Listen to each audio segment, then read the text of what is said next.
That's the H12 there. Sure. Okay. I don't think those are two different tracks. That's I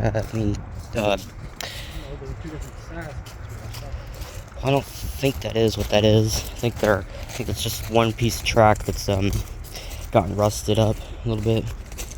I'll show you on the way back what I'm talking about. Okay.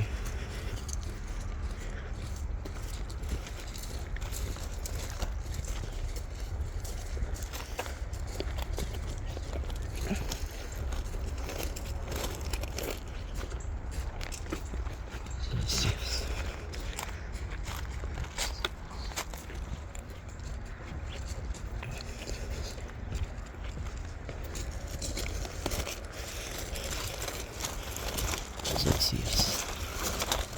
H2, I think.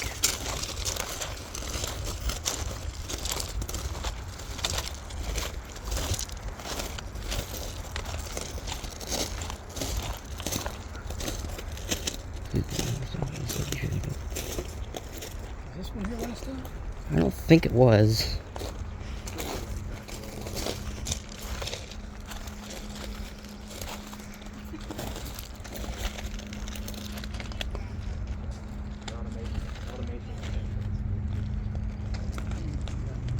Have a whole bunch of remotely operated switches.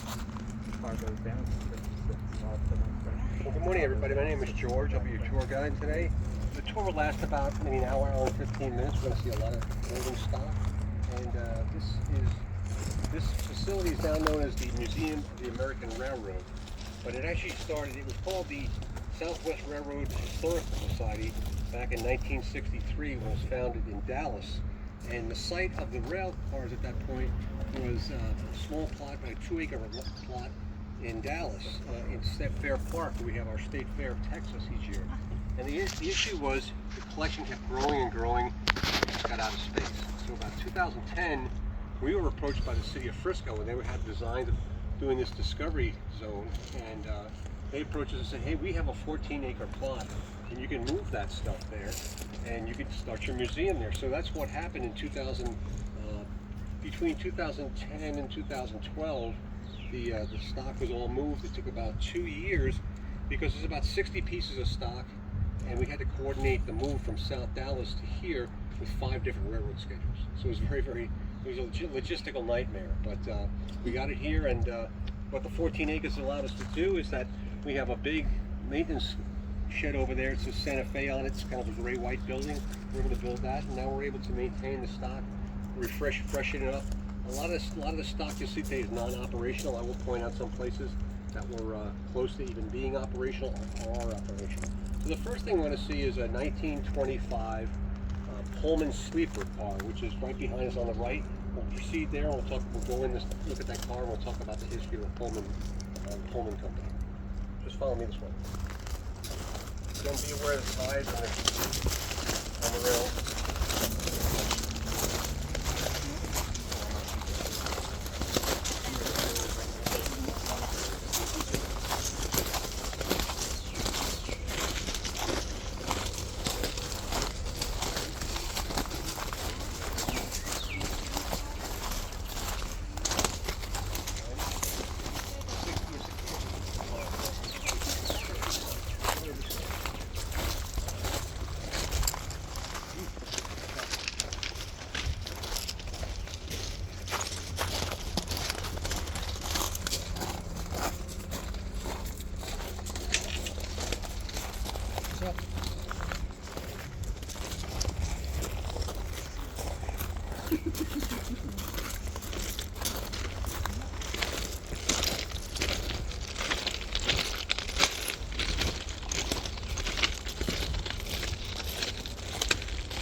Pullman cars give me Polar Express vibes.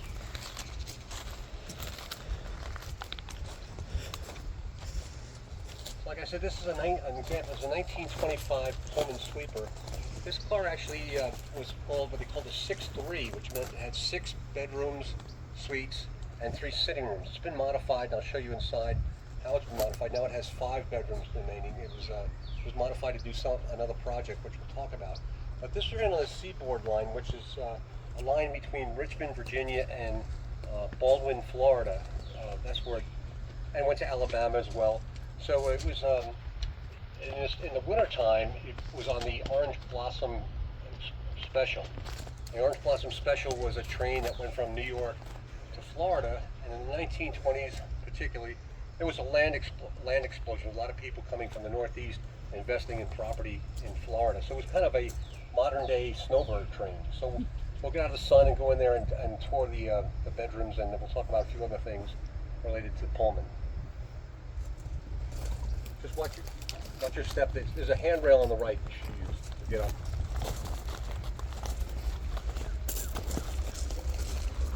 I think these type of cars were the ones that were used in Polar Express, I believe. Like they were Pullman. Here comes BNSF. Wasn't expecting to do a bit of rail fanning on this one, but okay. BNSF right over there. Oh, it's a short train. What the heck?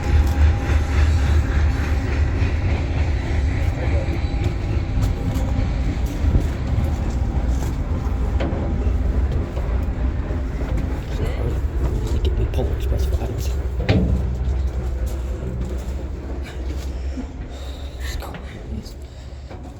Folks, here. Okay. Yeah.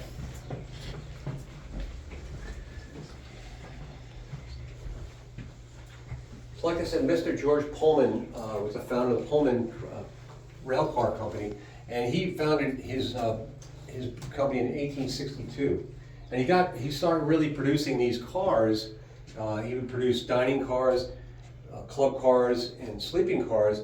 It was in response that he had a miserable experience up in Western New York, taking an overnight trip on a train. And back then, you sat on the train. There was no accommodations for overnight sleep. You would sleep on a bench. You'd basically sit on a bench, and that's where you'd sleep overnight. And it was kind of a miserable experience. So he came up with the concept of designing a hotel on wheels, a hotel on rails, I should say.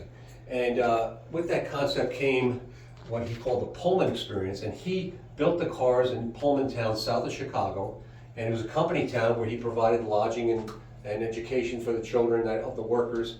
But he was kind of strict about his rules. He didn't unionize, and it eventually cost him, because in the late 19th century there was a huge strike in relation to Mr. Pullman's refusal to pay a decent wage at that time. But part of the Pullman experience, the thing I want to say also is, he had kind of a genius business model. He would pay the railroads to pull his cars, but he never released ownership of the cars. He owned the cars outright. The railroads did not own those.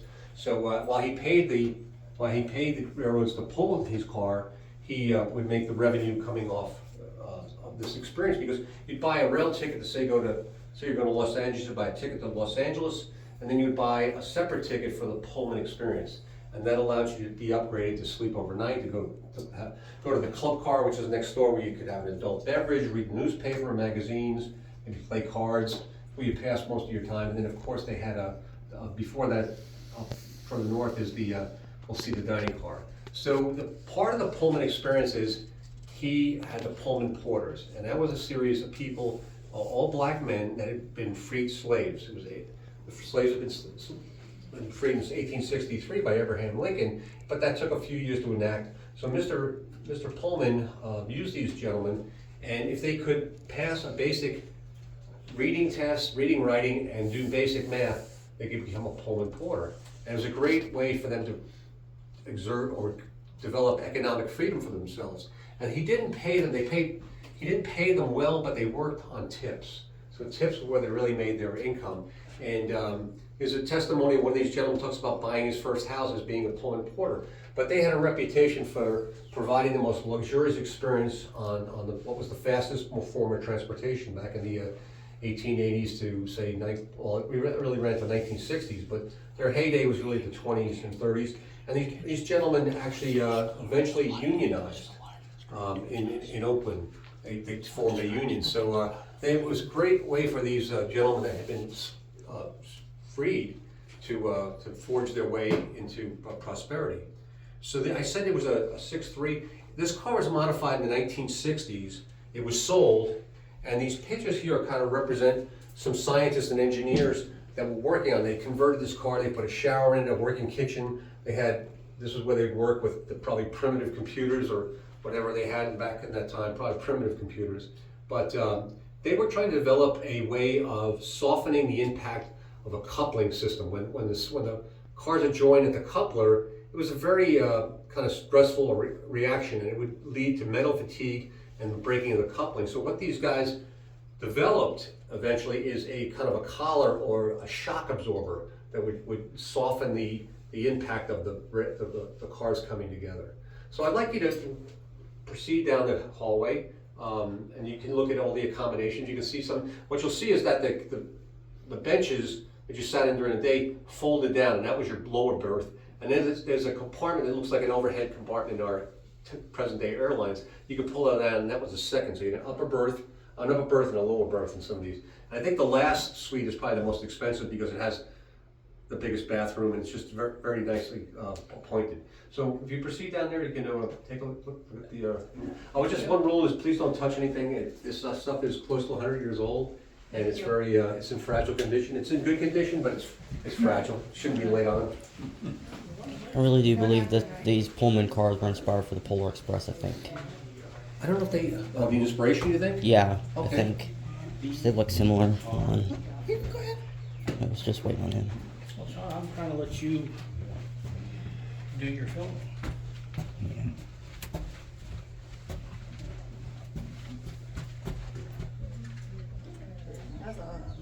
You'll notice little boxes down at the bottom of this thing. That's where you would, if you're inside your room, you could leave your shoes in the compartment, and then the porter would come by and open that door, and he would shine your shoes overnight for you.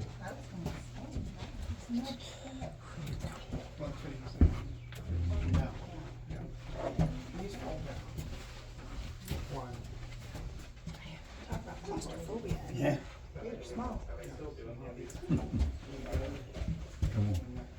Oh, this one's fun. Sit down, play cards in here. Thank you. Did you want to look in those other ones? I put the camera in there. Huh? Just putting the camera in here like that.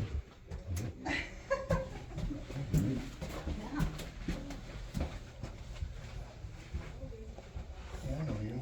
Same one that I was telling you about before.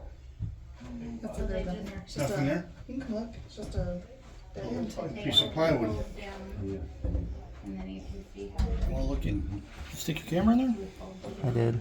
Come on. Uh-oh. Yeah, I did.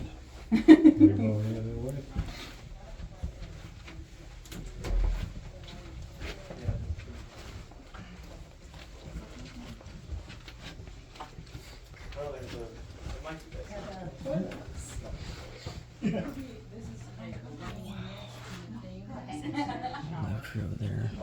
Kind of a. Let's go see the last one. Dang.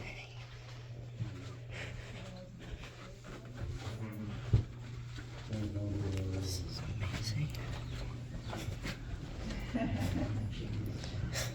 Oh, wow. This is a little hilarious. I stuck right there. See the schedule and the prices. Wow. Into Chicago and then Oh my gosh, that's a long trip. Yeah. Food was good on that. The food was good? The food on the train? fantastic. Yeah, I went one time on a train at 8, and the food was memorable. It was really good. I'm gonna head outside, it gets a little sticky in here. That's a representation of what we're looking to build, like a turn-of-the-century railway. And what will happen, we're working presently on raising funds for They'll be joined by a giant roof. This will be on Cotton Gin Road, if you know where that is. And they'll be joined by a giant roof that'll extend out and cover the different trains. Because the trains I'm going to show you today are between 60 and 100 years old. You've got to build that roof up. I'll just let you know it's coming. Handrails on your left.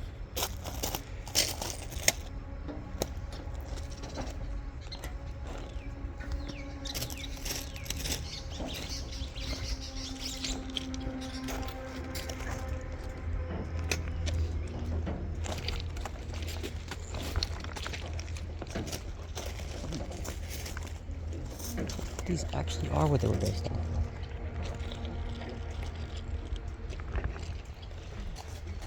Actually, I think these Pullman cars are what the Polar Express coaches actually are, actually, now that I think about it, because I noticed the top and it looks a lot like it is.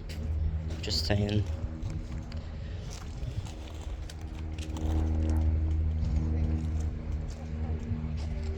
So this is an example of a club car. I would say that's where you'd be entertained or spend most of your waking hours when you're traveling. And this started out as a wooden car, like you see in the Old West movies. And what happened is, in the earliest 20th century, steel became a very popular building material. And so the wooden frame was actually sheathed in a covering of steel. But steel at that time was very heavy. And so these cars right here are known as heavyweight cars. And this club car probably weighs approximately 140,000 pounds. So you'd have to distribute that weight over 3 different axles on each end.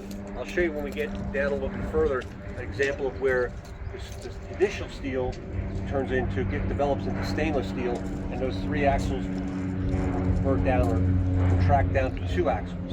So why don't we walk this way, and we're heading towards some diesel electric.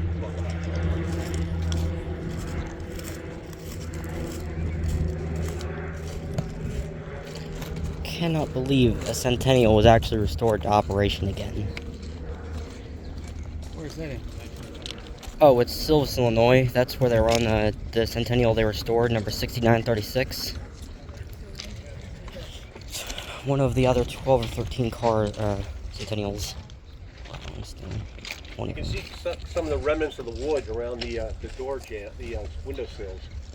We can see where the original wood was. It's kind of rotting out.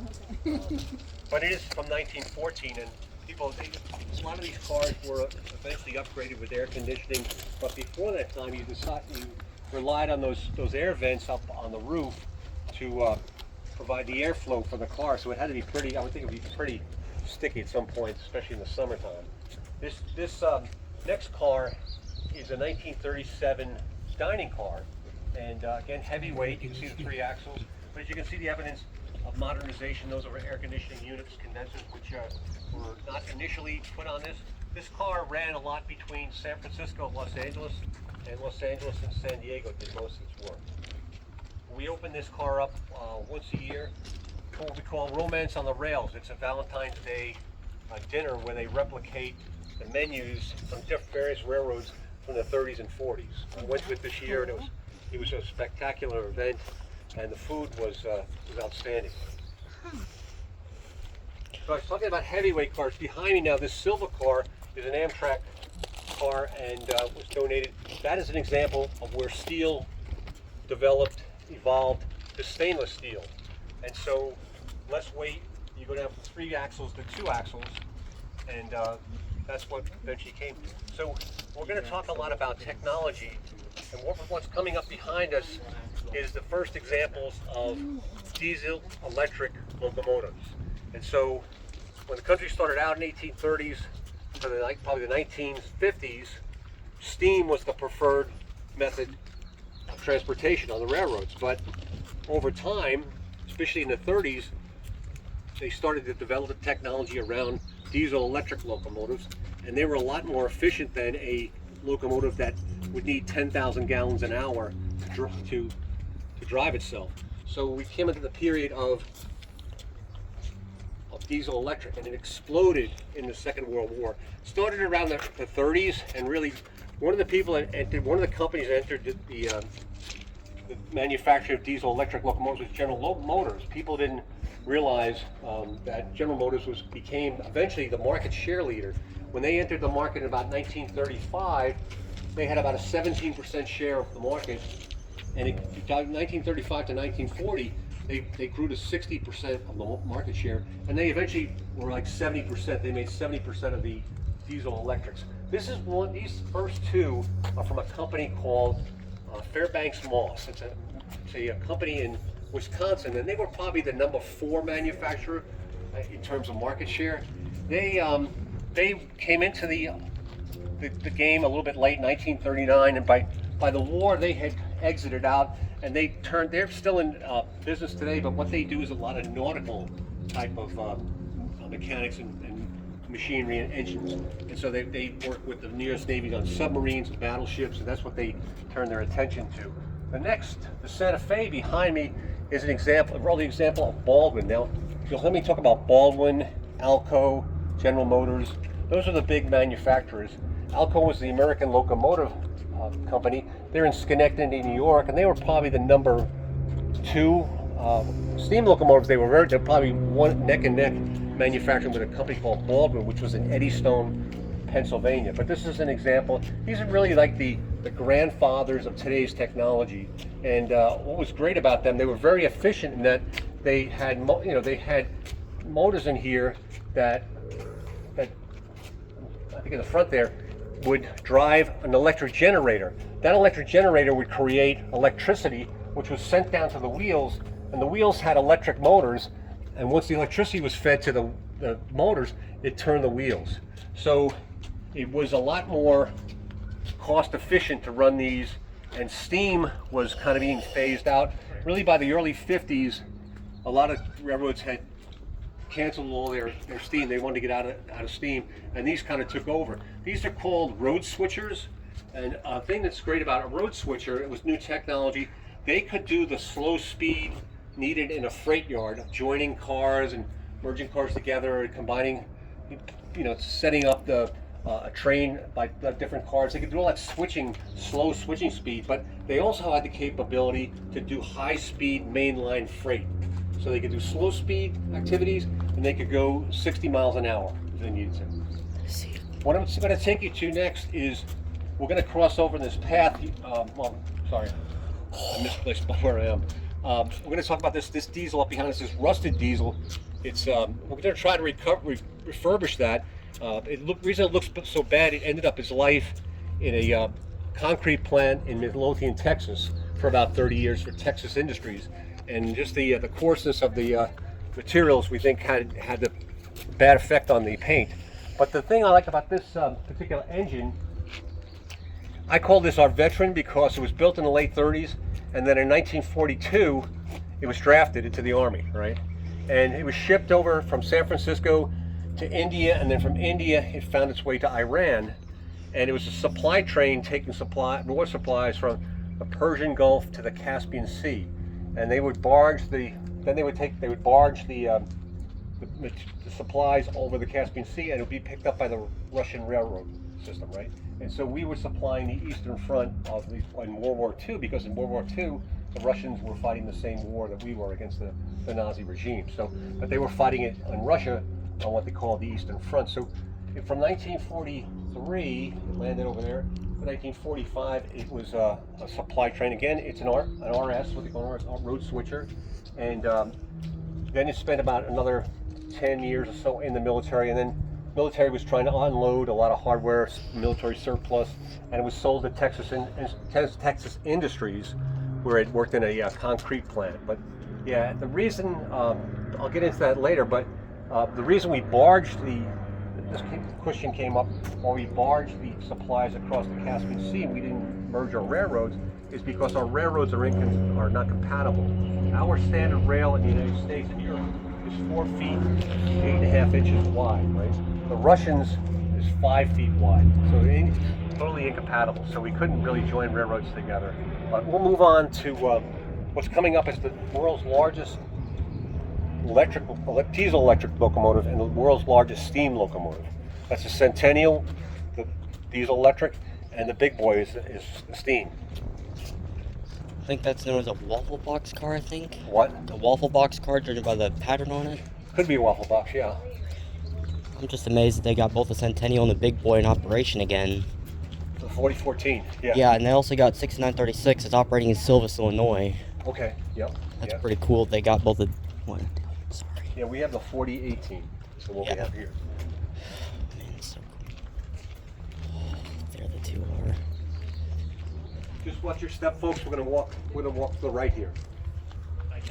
Oh, there the two are. Oh, there those two are. Oh, man. This is.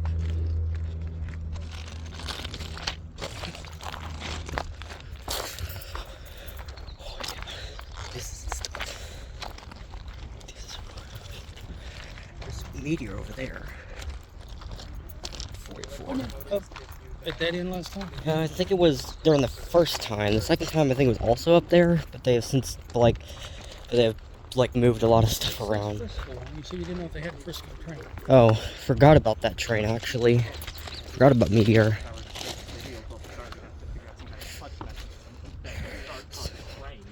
Picture on this.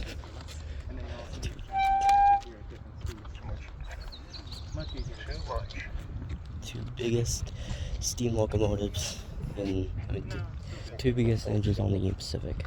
Chance to catch up. Absolutely amazing. Two biggest locomotives on the UP line. That's called the Interlocking Tower 19. It used to control all the Union Pacific trains south and east of Dallas. It was downtown. 25,000 When they gallons. built the DART line, the Dallas Area Rapid Transit, it was in the way and they had to move it, so they relocated it here. It's a switching tower. It's not open right now. Hopefully it'll be, refurbished, and I think it'd be a great part of the tour to be able to go up in there because the original equipment is still up on the second floor, but there's no staircase right now, so it's when not. you say it controls the railroad, the train, does it mean it gives command of which track to go? Yes, what track switches and controls the switching of the track. Yeah. So they put Surprised the like Big Boy's stronger than that diesel Yeah, locomotive. Yep, exactly right. So they would do all the switching. Oh, They would there's do all Meteor. They would operate all the switches. east Western and south of Pacific with Dallas. a feather route. I can't tell. It's too sun faded. Amazed they got a Centennial Big back Boy up in is the big operation. black, locomotive on your right behind me here.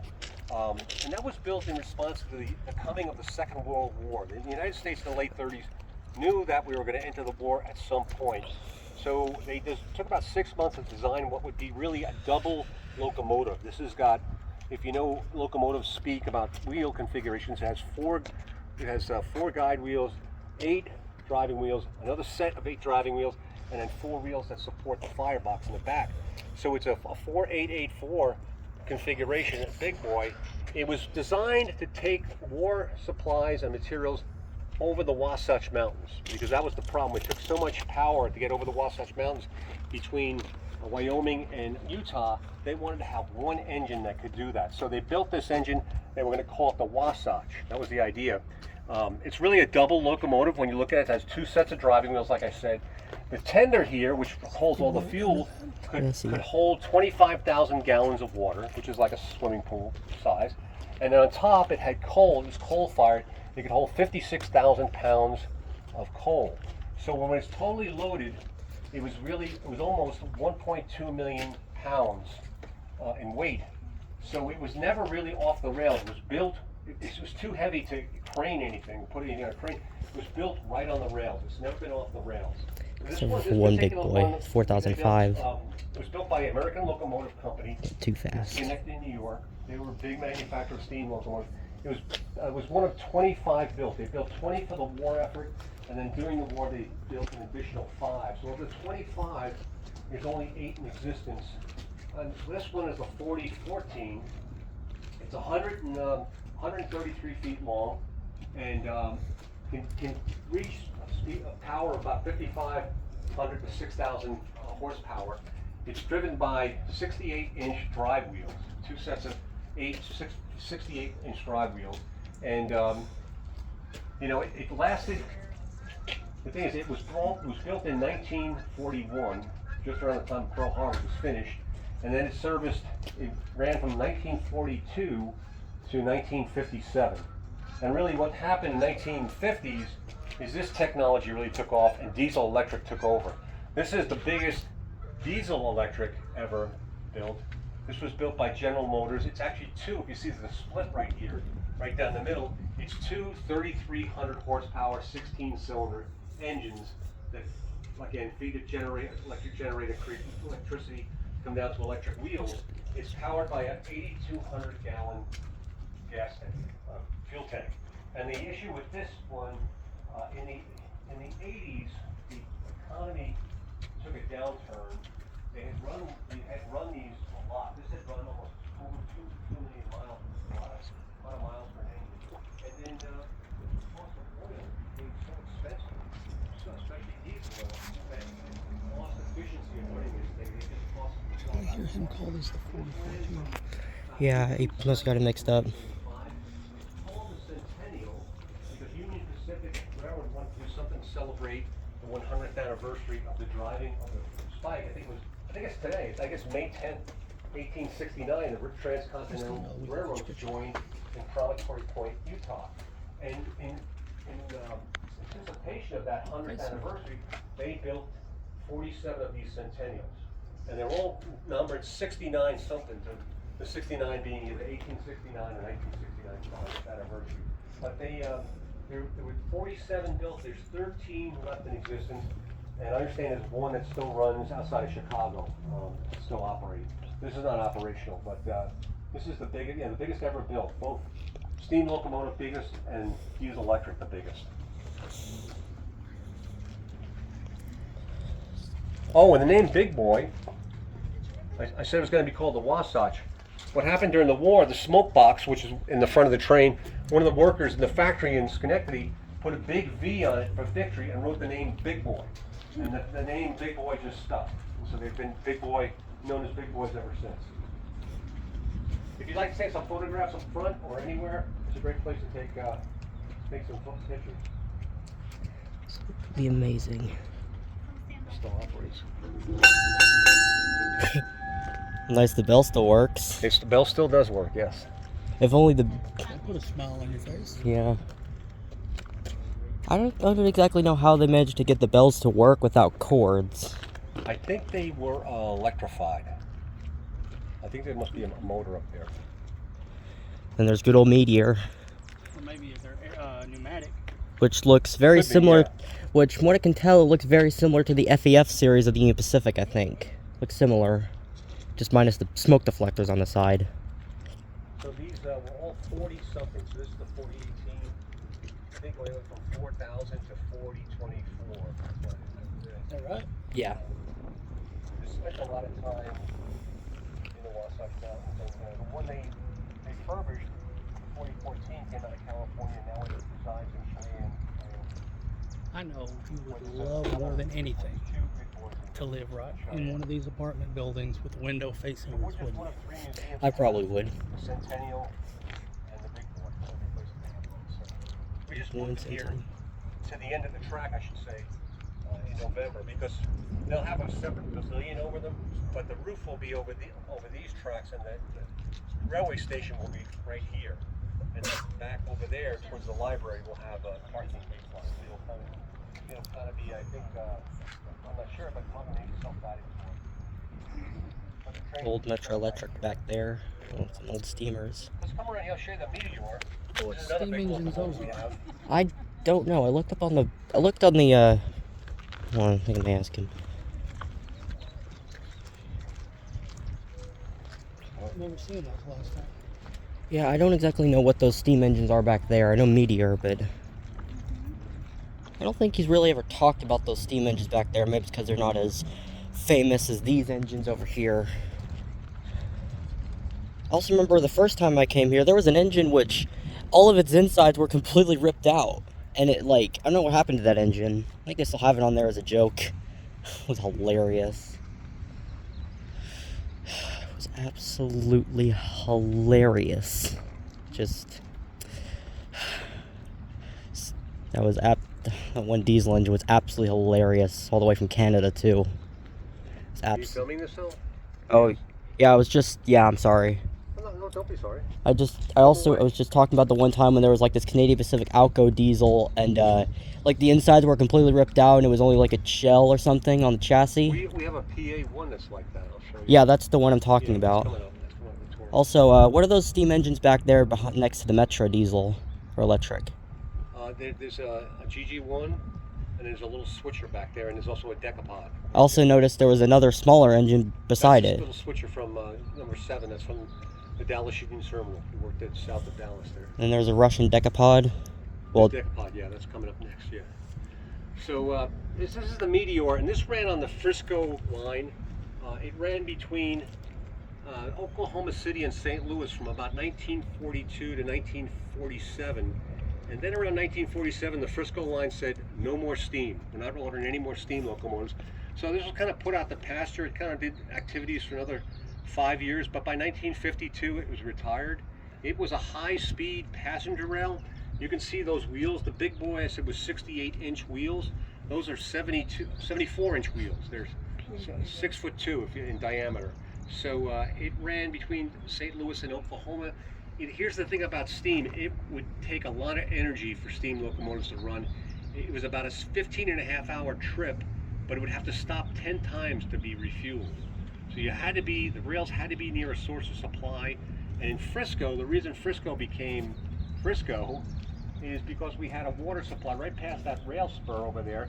There's the Stewart Creek, and so they dammed that up so a steam locomotive could get available water.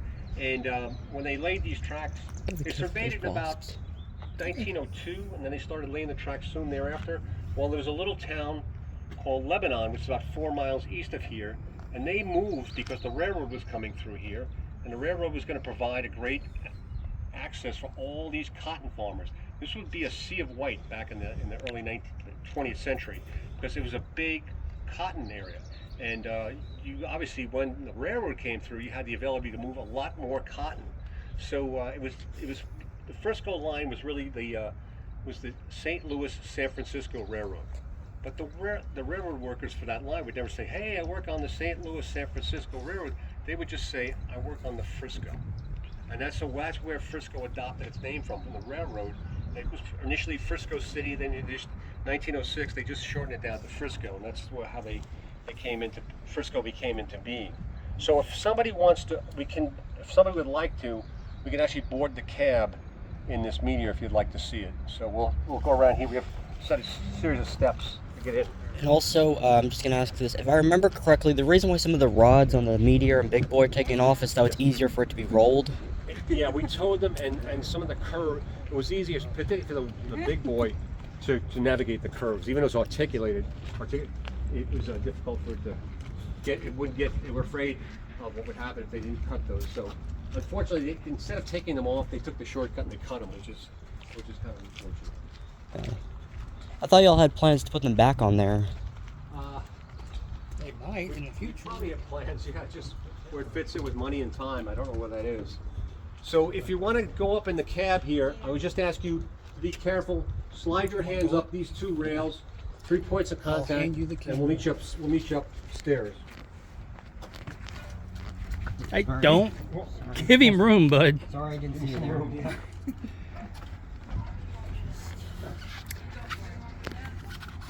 we go.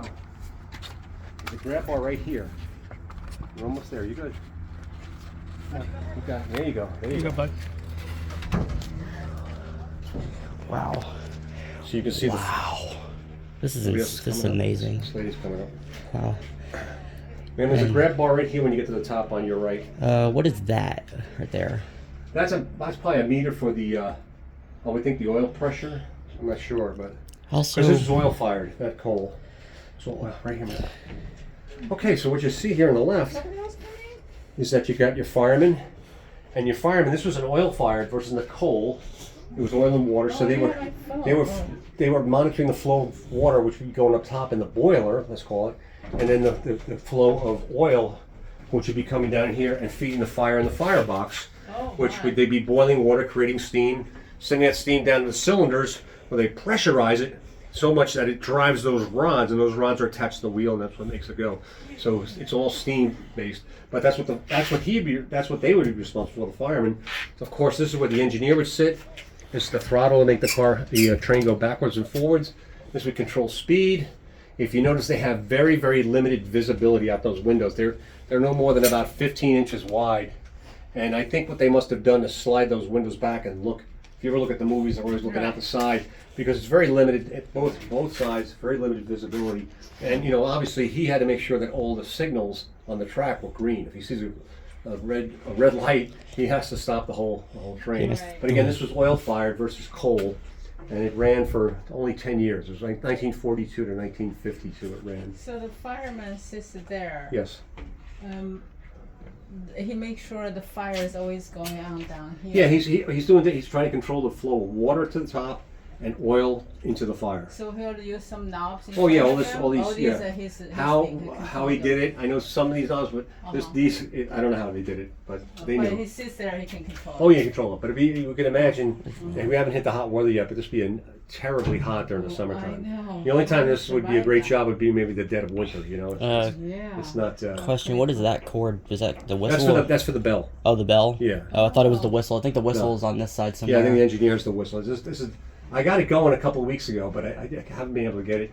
I had swinging. I had a kid up here. We got it to ring. It's on the front of the, but it's a little stiff. Yeah. It's pretty aged. Yeah. Any questions or? I do have one question. Yeah.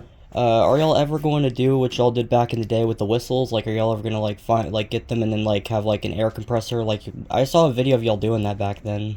I don't know if that's on the plans. I think that what's really consuming us is this roof and having the railway station Yeah. built. Maybe in the future at some point, but Yeah. I don't know if to be the plan. I know. I'm just saying because I saw an old video of them blowing the 4018's whistle and Oh really? yeah, on YouTube, along with a couple other I'll look horns. for that. So when you go back down, you have to look face in, like the same way you came up. Grab both those bars, just slide your hands down. It's 4 steps, and then the yellow platform.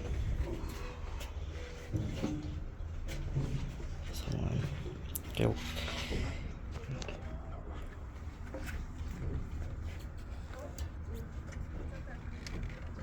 And I think those cars were inherited from like the Santa Fe, the Amtrak cars. You mean right across from us? Yeah. Yeah, or it could have been. It could have actually been from Amtrak. Not sure. I'd have to read where they.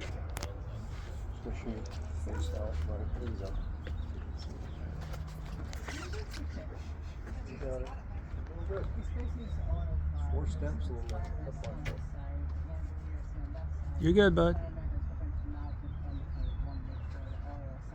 You're okay. You're doing great. You're doing great. One more.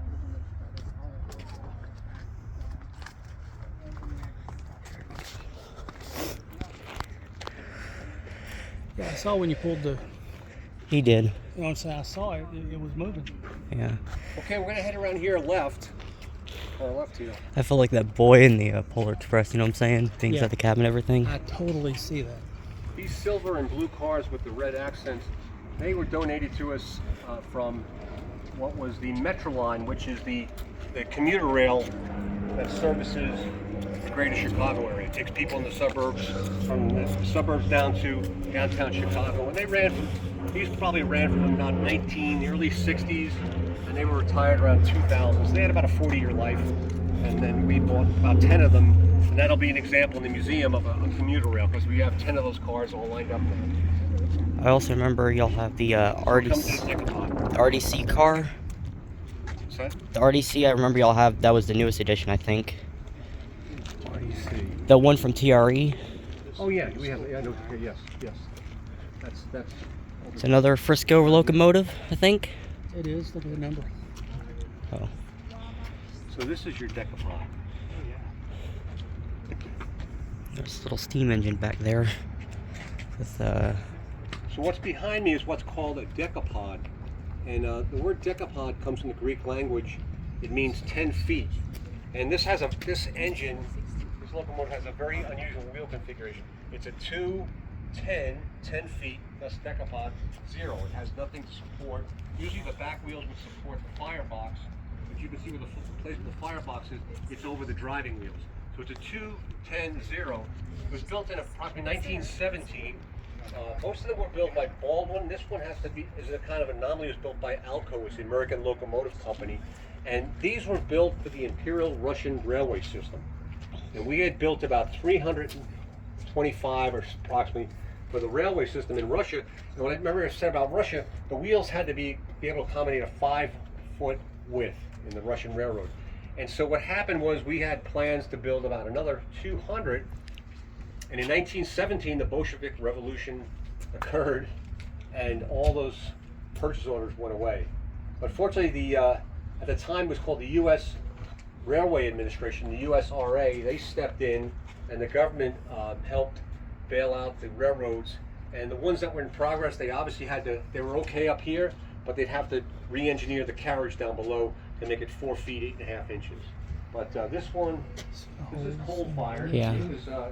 It spent its life as a switcher at the end of its life in Miami at a mining operation. So the decapods, yeah, they were built primarily for the Russian railway system. I'm going to take you around the left and show you a couple more examples of electric locomotives and steam. A question, what is this? That was on top of so we had winds about a month ago here, and that blew it off. It was on top of the smokestack, so we haven't gotten that back.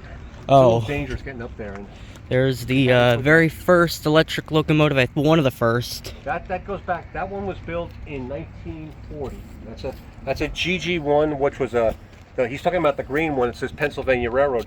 That was a combination or a consortium between General Electric and General Motors. And GG1 was totally electrified. If you see those black things on the roof, those are called pentagrams, and what they can spring up and they touch the electric wires, and that's how that runs. It has no fuel capability. It's totally electric.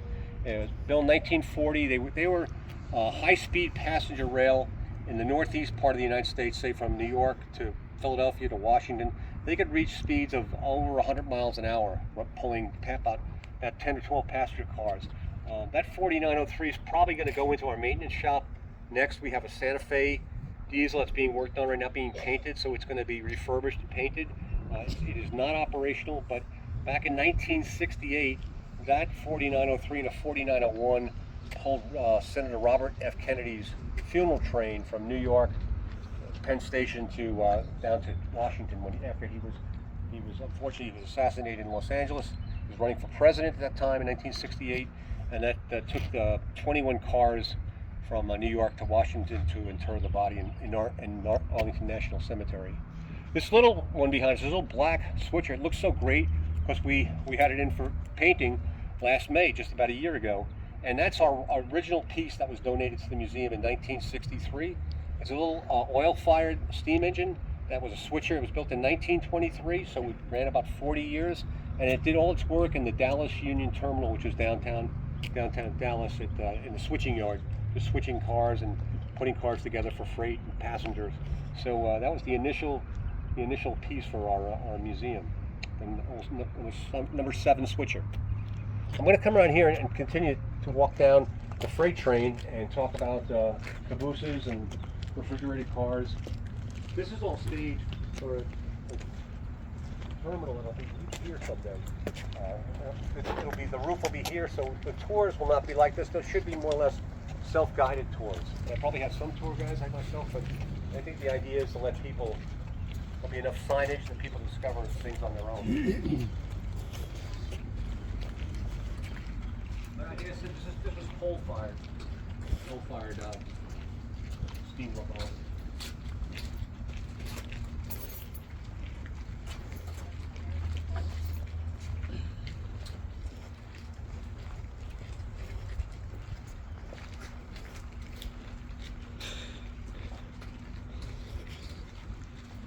You know, fun fact, one of these Frisco locomotives, number 1630, is operating at the Illinois Railway Museum. That's that steam engine I showed you at the IRM videos. That's that steam locomotive, by the way. An old Western Pacific boxcar. No, Texas and Pacific. This had an old 8,000 gallons, but not enough to fill up the Centennial. Remember I said Centennial had an 8,200 gallon tank, so even this thing could not even fill the Centennial at the time. Just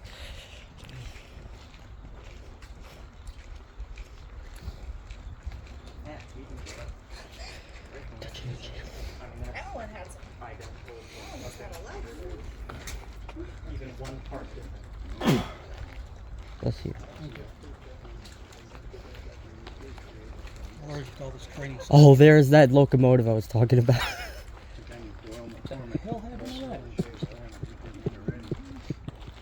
Oh, that still gets me every time.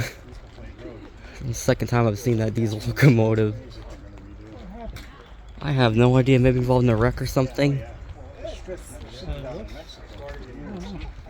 Oh my god. That train is absolutely just... Man, that is just disintegrated. And then if you see the engine back there with the horn, that's that TRE car. You can barely see it. I like to point this out, this Armour car, and it relates to Mr. Philip Armour, who had the Armour Meat Packing Company. And Mr. Armour was in the business of taking heads of cattle north to Wichita, Kansas City, where the slaughterhouses were. But the only problem with that is it was a very labor-intensive process. You had to have cowboys, obviously, and horses to herd all the cattle. Cattle not going to, they're like cats, they're not going to herd themselves to get them on the freight cars. Also, made you do a bit of editing on this video because you said the H happened to the engine. You said the H happened to that engine. What about it? It got in the video. I don't want to get a community guideline strike. Started enacting animal rights So laws. there's that pig. So the animal rights laws dictated how many hours the cattle could be on a car before they had to be let off, refed, watered. And so this whole proposition of taking cattle points north from here and very, very expensive. So what Mr. Armour did was he bought land in Fort Worth and built a giant slaughterhouse in Fort Worth, right? So the issue is, if you did that, and he did do that, how do you get it to market without spoiling? So you start slaughtering it in Fort Worth, and then so they designed this car. And it's really it's a refrigerated car. But what they would do is there's a cavity on each end of the car. That's and what they would do to those hatches on top, they would come and they would call ice cowboys. They would take giant blocks of ice and drop them down into that cavity, right? And so you had a cavity of ice here, a cavity of ice there, and then the men would come on, and there was a series of hooks inside, and they would sling the carcass on the hooks. So now the meat's all packed up, it's all hanging loosely, and the train takes off. And what happens is the cattle or the carcasses start to swing, and that swinging motion of the railroad created an airflow. And what that airflow did, it sucked the cold air out of each end of the car, and you had your first non-mechanized refrigerated car. And that's how Mr. Armour, his ingenuity allowed him to take all that cost out of the system. Right? But before that, I can talk about the cowboys. We're going to show you what's called a drover caboose. Has anybody ever heard the term drover? Does anybody know what that means? So a drover, oh, yes sir. What's a drover? It is a driver, usually on a horse, Yes, right. guiding cattle. Cowboy. It's another name for cowboys were herding, they were driving, they drove the cattle. So they would call them drovers. And what I'm going to show you now is an example of a 1928 drover caboose. And why it's called drovers, you'll see there's a compartment where the drovers would sit as they were going points north to the slaughterhouses. Yeah, a question. Yeah. Do you know exactly what happened to that diesel locomotive back there? Yes, I do. Yes, I do. I'm going to get to that. I will tell you exactly what happened to it. Okay. Just didn't know if it was part of the tour or not. Oh, it is. I'll find out because it's things like this. So this is an example of a 1928 caboose, but its design didn't change much from say the 1870s and 1880s, where they would have what I would call a cupola, and the cupola is like a watchtower. And so what were they watching for? The brakemen would sit in here along with the drovers, and what the brakemen would do, they had a couple of functions. One of them was they're looking out for fires, right? Because fires would occur because here's where you lubricate your axle, right? You put your lubricant in there, and it was usually a fibrous material, cotton or something else, that protected the axle from touching with the wheel. And you had your oil inside there, but invariably these junction boxes, they're called, they would fail and they would leak. And you'd have metal on metal and sparking a fire. So the brakemen were looking for they were looking for a couple of things. They were looking for hobos to make sure hobos weren't getting on and off the train, but they were also looking for fires. And the other function they had was they had to set the brakes on the car. Now this car shows or exhibits air brakes. And air brakes were developed in the 1880s by George Westinghouse of the Westinghouse Company. But the railroads initially didn't, even though they were available in the 1880s, railroads did not want to invest that type of capital in air brakes. So, but they did invest in capital for passenger trains because of safety. But they delayed the installation of air brakes on freight trains. So what would happen is the brakeman, once they stopped the car, the brakeman who was sitting in the caboose would have to come up that ladder and set the brake to on, and then jump up on that platform, that metal platform on top of the roof, run down, do the same thing over and over and over again. Now, they said the ratio of cars, I've read, maybe it was 4 to 1. Some railroads were cheaper, they would have less labor, but the point being, it was a very labor-intensive practice until they installed air brakes on freight trains. So I'm going to take you up. So that's what the brakeman was sitting here, and they did pass laws in the 1890s that stipulated how many brakemen had to be on the train, and so things improved. But that's what they would look at on the cupola. So I'm going to take you inside to this drover. You'll see where the drovers lived and while they were being transported. And if anybody wants to go up in the cupola, climb up, you're welcome to do it. So why don't you come up here?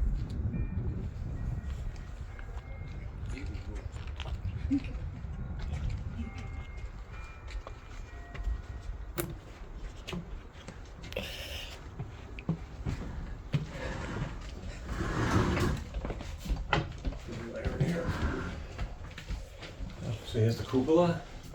Here's where you would have your mail stored, You see pigeonhole, you can sort your mail, but that's why the big doors would heave out and take on mail bags. You had a couple of stoves here. You have one here for heat as well as making coffee or whatever you want to eat. And this is where we call the drover caboose, because this is where the drovers sat. And these move from side to side so they can go with the direction of the train. So many drovers? Or Could be, yeah, depending how big the train was, how much cattle. It's you would also have brakemen in here too, but this is where the drovers. It's called a drover because it was built to transport drovers. And these are real drovers. There's a real picture of cowboys in the early 20th century. And drovers or cowboys were all either African American, Mexicans, or Native Americans, Indians. So that's who did that. That's who did that work. But I'm sure it was hard work. But that's an actual shot of them. wow. I feel bad that cabooses had to be replaced later on in life by electronic devices. Oh yeah, sure. The Freds. It's called the flashing rear end devices. You see them. It's called Fred. Yeah. And that does everything computerized. Tells Yeah, although I think on some locals they still use cabooses, like on some railroads, I think. The caboose really went out in 1982. They kind of disbanded. The cabooses were out of service. I know, I'm just saying that because I saw a couple clips of locomotives running with cabooses on local short freight trains. Oh, okay. So I think they still use them occasionally, but most of the time they probably just Yeah. use the EOT device. That was a big labor battle because they wanted to keep the unions wanted to keep the men working, but when more and more they automated, especially with the air brakes, there was not much work. But the unions were strong enough that they insisted they keep it, and it was about a 40-year battle, and finally the unions conceded about 1980. That's it, and that's when cabooses stopped being used. But at least they're used as tourist like passenger cars and some tourist lines. Well, we at have least. 4 on the property. I didn't point out. Yeah, we had 3 when we first started, but I like to show this one because it's unique. Also, when you were talking about the brakes, when you were talking about a fire brake, I thought you thought the brakes were made of wood. Oh no. Thank God they weren't, otherwise the caboose would end up just like James. Thank God. So there's a question about this train wreck in front of us here on your right, and that's a PA1. It ran on the Santa Fe line, but it was that with another sister train were sold to the Mexican Railroad back in probably the late 1970s, and it was caught. This one was caught in a rock slide, and you can see the results of the rock slide. So totally inoperative, but it was the Smithsonian Institute got involved in about 1985, and it took 15 years.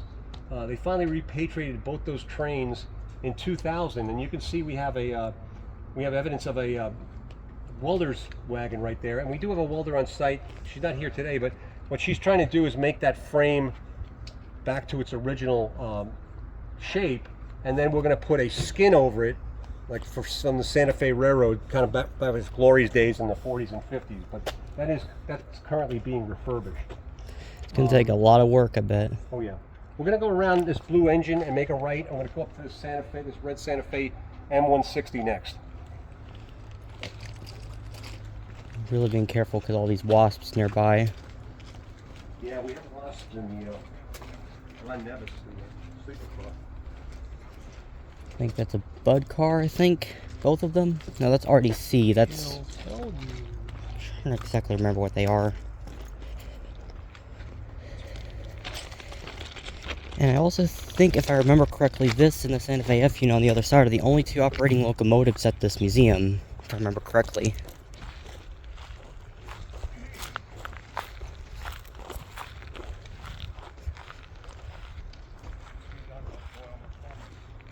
And also a question, is this one of the only other, is this still operate, or is the Santa Fe diesel the only other one that No, operates? we're working on it right now to make it operate.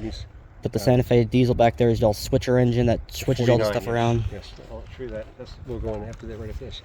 So what's behind me here, this Santa Fe M160, is an example of what was called a doodle bug. And a doodle bug was made by the J.G. Brill Company, and their expertise was kind of like street cars or trolley cars. And they developed this, what they called all-in-one, because you had the engine and the utility all in a single car. So here it's a gas-powered engine, about 535 horsepower. It's not real powerful, but the utility is the mail, and this was a mail delivery doodle bug. It had enough power to pull, say, one, possibly two passengers cars, and this one did take people to the Carlsbad National Caverns in New Mexico. But it did a lot of mail runs between Amarillo and New Mexico, and then it ended up in a mail run between Clovis and Carlsbad. And the beauty of these they were kind of cost efficient to run, and it was made a lot more sense to use this in a short run, say 40, 50 miles, than trying to use a diesel locomotive. That'd be very, very expensive. So if you think about it, the U.S. Post Office really were reliant on the railroad system or the railroad network to deliver mail around the country. And what this really represents, how do we move mail today? Well, we move a little bit by air, but we do a lot of 18-wheelers. This is really the 18-wheeler of the 1930s and 40s, and it did a lot of mail delivery. But it's called a doodle bug. It was built in 1931. I think... We're going to head down to our operational vehicle, which is our Santa Fe. It's what we use right now to move. We moved the big boy in the Centennial several months ago, and that's... I remember there was once... As we move things, that's the engine we use. We have plans to... I'll show you another one we're going to get operational fairly soon. I remember the earlier ones. I don't remember what they originally used, but there was an accident that soon caused them to be converted to something else. Well, this is surprising. This was a gas-powered, but it went through a conversion to make it diesel electric. I don't know why they converted that, because the original design was gasoline. I think it was think it's mostly because there was an incident on the Pennsylvania Railroad where PRR Doodlebug crashed into a freight train, and the Doodlebug actually caught fire. Really burnt the whole thing. It burnt the whole thing. All the passengers died and everything.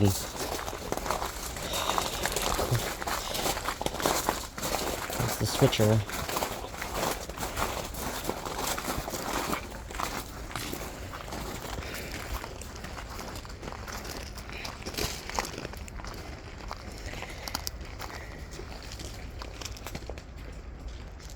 So you're looking at that really became what the workhorse of the fleet for Santa Fe in the 1940s and 50s. This is what's known as the F7 model, and it was built by General Motors.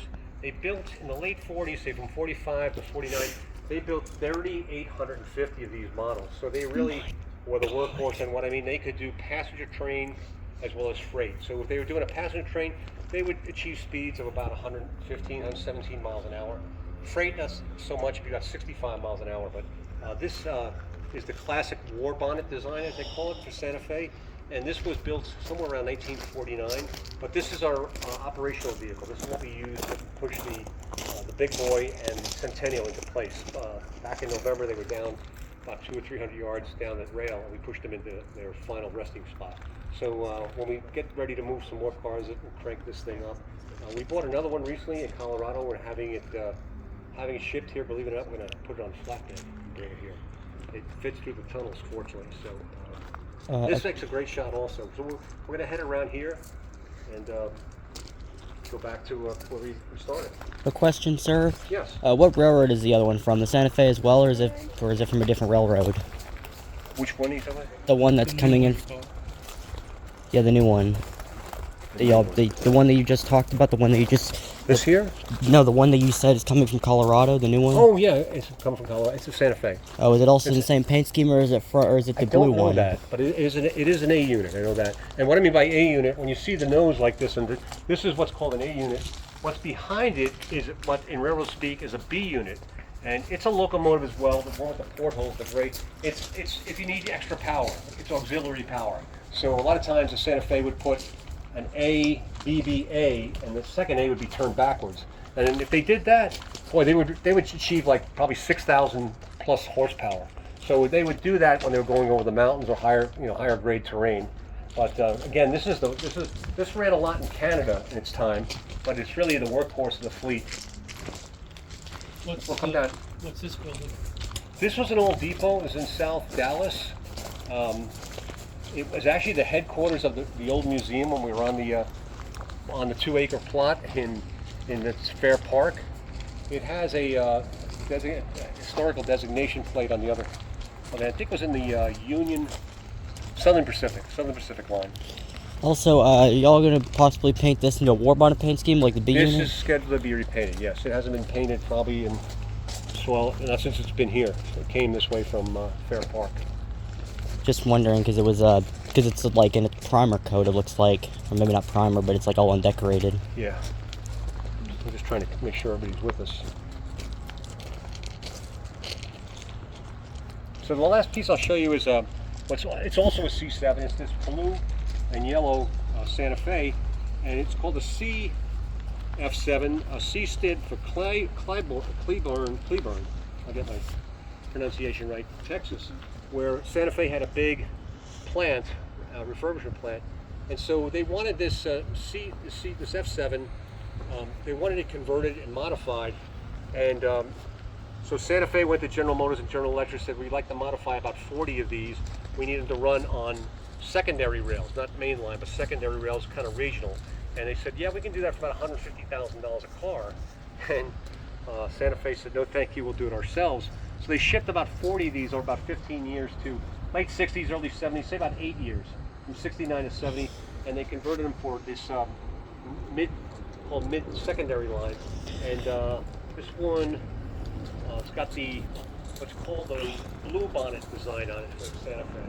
But we have plans to put fuel injectors in there and make this one operational as well. That's the plan for this one. So that kind of concludes our tour today, folks. I want to thank you for coming out, and hope you learned something about the American Railroad and the history of the engines that we do have here. Thanks for your time. Thank you, sir.